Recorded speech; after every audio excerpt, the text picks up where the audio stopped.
But so was Harl Cottery, and Harl was also a shamed old cuss that fall.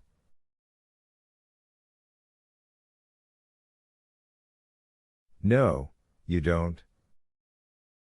You need 750, that's what you need, and you could have it today.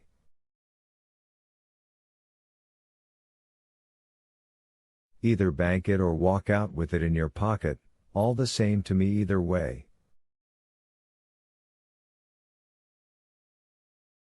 You paid off the mortgage on your place 3 years ago. It's free and clear.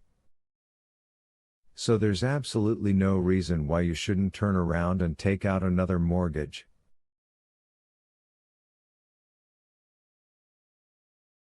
It's done all the time, my boy, and by the best people. You'd be surprised at some of the paper we're carrying. All the best people. Yes, sir. I thank you very kindly, Mr. Stoppenhauser, but I don't think so.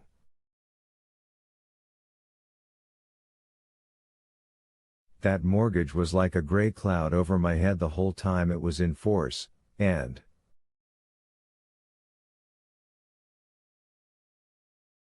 Wilf, that's the point. The finger went up again. This time it wagged back and forth, like the pendulum of the regulator. That is exactly the rootin' tootin', cowboy shootin' point. It's the fellows who take out a mortgage and then feel like they're always walking around in sunshine who end up defaulting and losing their valuable property.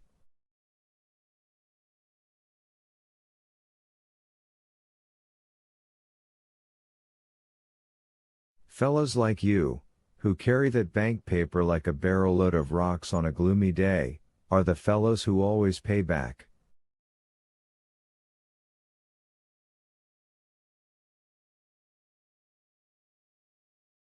And do you want to tell me that there aren't improvements you could make?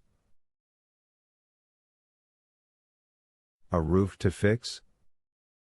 A little more livestock? He gave me a sly and roguish look. Maybe even indoor plumbing, like your neighbor down the road? Such things pay for themselves, you know.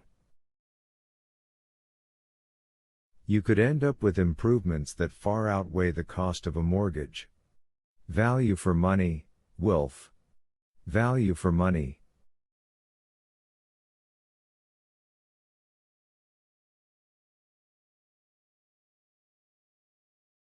I thought it over. At last I said, I'm very tempted, sir. I won't lie about that. No need to.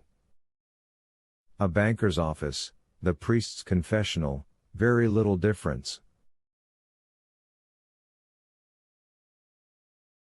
The best men in this county have sat in that chair, Wilf. The very best. But I only came in for a shorty loan, which you have kindly granted, and this new proposal needs a little thinking about.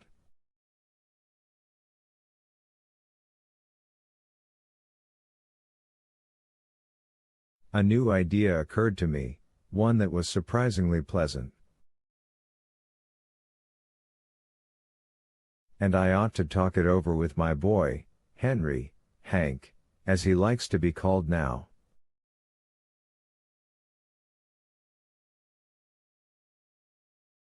He's getting to an age where he needs to be consulted, because what I've got will be his someday.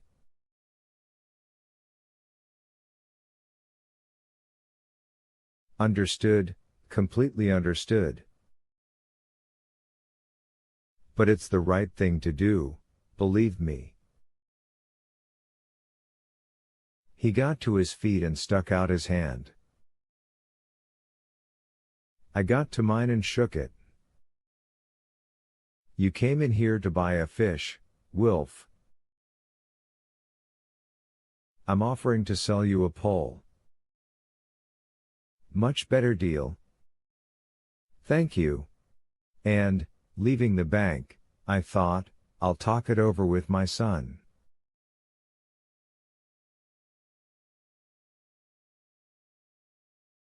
It was a good thought. A warm thought in a heart that had been chilly for months. The mind is a funny thing, isn't it? Preoccupied as I was by Mr. Stoppenhauser's unsolicited offer of a mortgage, I never noticed that the vehicle I'd come in had been replaced by the one Henry had taken to school.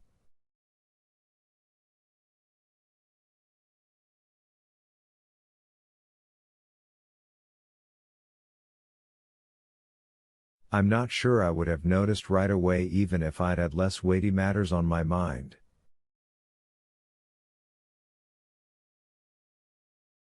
They were both familiar to me, after all, they were both mine. I only realized when I was leaning in to get the crank and saw a folded piece of paper, held down by a rock, on the driving seat.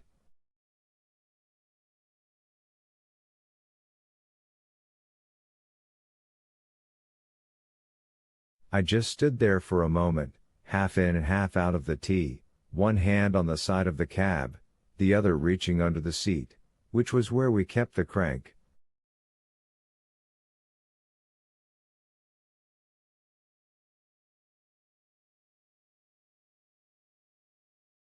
I suppose I knew why Henry had left school and made this swap even before I pulled his note from beneath the makeshift paperweight and unfolded it.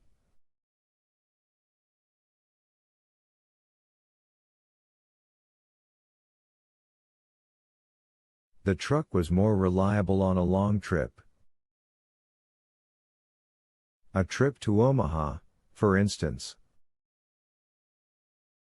Papa. I have taken the truck. I guess you know where I am going. Leave me alone.